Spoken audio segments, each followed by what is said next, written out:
Bonjour, bienvenue au Centre Pompidou. Je suis Didier Ottinger, le commissaire de l'exposition consacrée à l'œuvre de Georgia O'Keeffe, cette grande dame de la peinture moderne américaine, et je vous invite à commencer la visite. En 1908, Georgia O'Keeffe, qui est alors étudiante dans une école d'art à New York, pousse les portes de la galerie 291 et elle est confrontée à une série de dessins et d'aquarelles de Rodin. Et là, évidemment, elle est saisie par quelque chose qu'on ne lui a pas appris dans ses années de formation dans les académies américaines. Elle découvre véritablement ce qu'est un art totalement moderne et en même temps marqué par un érotisme dont elle se souviendra longtemps. Elle voit dans cette galerie les œuvres de Picasso.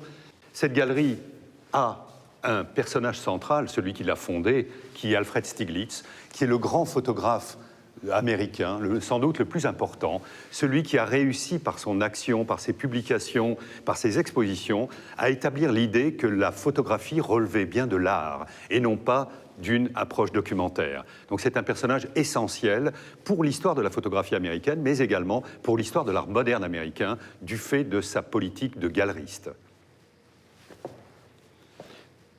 Dans cette galerie 291, il montre un certain nombre d'artistes américains, c'est important de le préciser, comme Alfred Dove, comme Martin Hartley et quelques autres.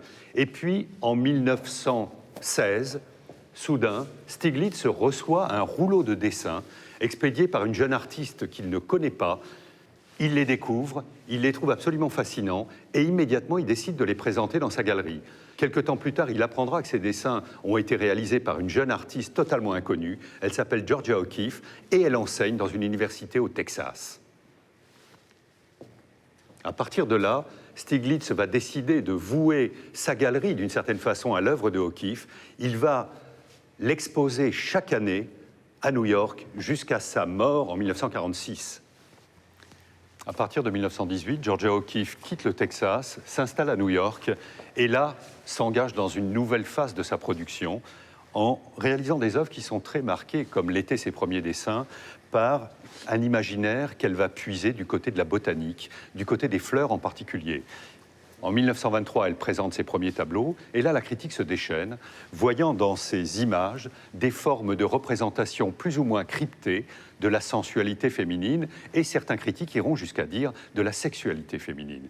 Et cette liberté de ton, cette audace qui est prêtée à l'œuvre de Georgia O'Keeffe, va contribuer d'emblée à faire d'elle une véritable figure de célébrité. Georgia, qui vit désormais avec Alfred Stieglitz, partage son temps entre New York et Lake George, où la famille de Stieglitz possède une résidence secondaire. À Lake George, elle retrouve des sujets qui sont liés à son enfance. Elle a grandi dans le Wisconsin, elle a grandi dans une plaine et au milieu des plaines immenses du Midwest américain. Elle retrouve une partie de ce sentiment de la nature à Lake George, mais à une échelle réduite. Néanmoins, elle représente les fameuses granges qui ont été le lieu de ses jeux d'enfants, les lieux de ses souvenirs associés à ce Midwest. En 1925, toujours avec Alfred Stieglitz, elle déménage pour s'installer dans un des plus grands buildings qui vient alors de se construire à New York. Elle s'installe avec lui au 30e étage du Shelton Hotel.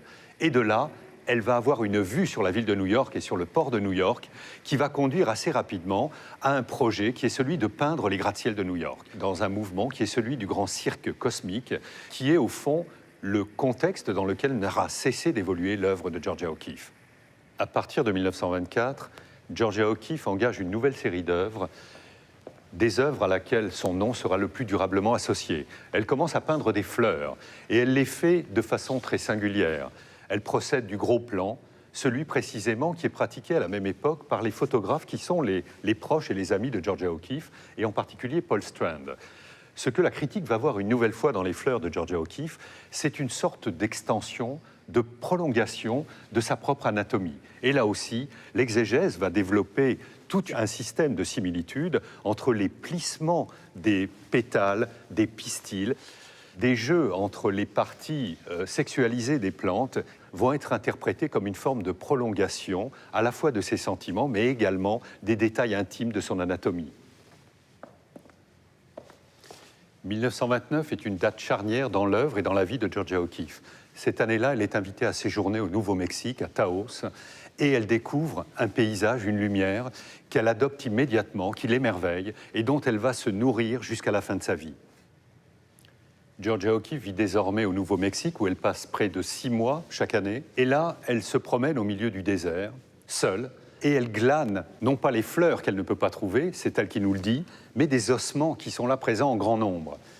Et Georgia O'Keeffe ramène ces ossements, les ramène dans sa valise, les porte à New York, où elle va réaliser un certain nombre de tableaux. Ce qu'elle nous explique à propos de ces ossements, c'est qu'ils n'ont absolument rien de mortifère. Ils ne signifient absolument pas pour elle une forme de décroissance ou une forme de mort, mais au contraire, les vestiges de la vie elle-même, ce que le désert porte de plus beau, nous dit-elle. Au milieu des années 30, Georgia O'Keeffe fait l'acquisition d'un ranch au Nouveau-Mexique. C'est un endroit totalement isolé au milieu du désert et qui a une sinistre réputation puisque son nom est Ghost Ranch, comme s'il était hanté. Néanmoins, elle s'y installe. Et de ce Ghost Ranch, elle peint la vue juste derrière son ranch, présentant une montagne qu'elle va représenter à de nombreuses reprises, qu'elle finira par qualifier de sa Sainte Victoire, en référence évidemment à Paul Cézanne. Cette montagne deviendra si importante pour Georgia O'Keeffe qu'elle tiendra à ce que ses cendres, une fois sa mort arrivée, soient répandues sur le sommet de cette mesa. Ici, un paysage qui rend tout à fait explicite ce qu'est le projet d'érotisation de l'œuvre de Georgia O'Keeffe. On a ici un tableau qui, évidemment, nous fait immédiatement penser à un autre tableau célèbre, qui est L'origine du monde de Courbet. C'est une façon, peut-être, même si Georgia O'Keeffe ne le revendique pas, de nous signifier que le paysage est une extension de son corps, une extension de son être, et que l'idéal de son art, au fond, c'est celui de la fusion entre le sujet qu'elle est et les paysages qu'elle dépeint. Chaque élément du paysage devient une forme d'écorché, devient parfois une forme d'épiderme. On a là une sorte de projection du corps de Georgia O'Keeffe sur le paysage. Pendant son premier séjour au Nouveau-Mexique, Georgia O'Keeffe découvre une culture qui va être absolument importante pour elle, c'est celle des Indiens Pueblo. Elle est conduite par un Indien de la tribu des Pueblo, Tony Lujan, qui lui permet d'assister à des cérémonies très secrètes, en particulier celle des danses des Kachinas, ces figures qui incarnent les forces de la nature. Et Georgia O'Keeffe va retranscrire le sentiment, les sons qu'elle a perçus lors de cette cérémonie. Et ça donne un tableau qui évoque à la fois le mouvement giratoire des Indiens, mais également certaines des sonorités associées au chant et au rythme des tambours.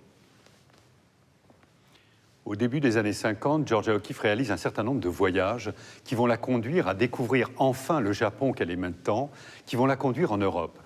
Et elle va réaliser un certain nombre de tableaux d'après ce qu'elle va découvrir derrière les hublots des avions.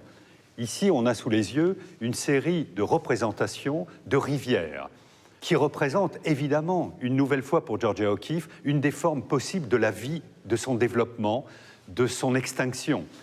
Ces rivières font écho, par exemple, aux ramures qu'elle a peint à de nombreuses reprises, celles des arbres comme celles des animaux. Depuis les hublots des avions, elle voit également le ciel lui-même. Et elle peint ici le ciel au-dessus des nuages. Et ce tableau suffirait presque à nous dire quelle est la nature du lien de Georgia O'Keeffe avec une grande tradition qui est celle de la peinture romantique, qui était tellement attachée à cette idée du sublime. On pense ici peut-être à une grande référence qui est celle de Caspar David Friedrich, un infini auquel le tableau et l'art nous donnent enfin accès. Toujours dans ces années 50 et 60, l'art de Georgia O'Keeffe va être rapproché par une nouvelle génération de critiques des formes les plus avancées de la peinture américaine. On va la comparer en particulier à Ellsworth Kelly, à un certain nombre de peintres d'une nouvelle génération qui sont en train d'inventer ce qu'on appelle la peinture art age, c'est-à-dire une peinture qui est faite d'une géométrie rigoureuse avec des aplats de couleurs eux-mêmes rigoureux. Et ça peut nous amener à comprendre mieux ce qu'est la nature de l'abstraction à laquelle on identifie souvent Georgia O'Keeffe.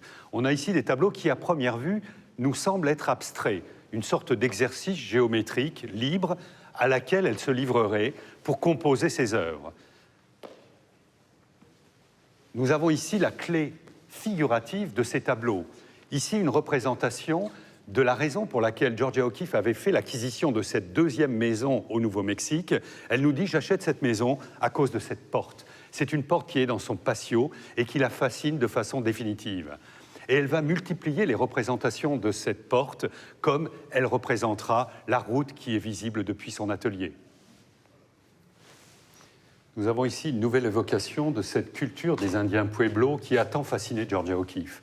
Nous sommes confrontés à des poupées Kachina, qui sont des poupées qui étaient utilisées dans la pédagogie auprès des jeunes Indiens pour leur apprendre ce qu'étaient les forces de la nature, ce qu'étaient les esprits animaux, en tout cas de tout ce qui allait leur permettre de comprendre la continuité du monde. Et cette culture, évidemment, a fasciné Georgia O'Keeffe, qui a peint ces poupées Kachina à de nombreuses reprises. Je vous invite à découvrir l'exposition de Georgia O'Keeffe au 6e étage du Centre Pompidou. L'exposition se déroule jusqu'au 6 décembre.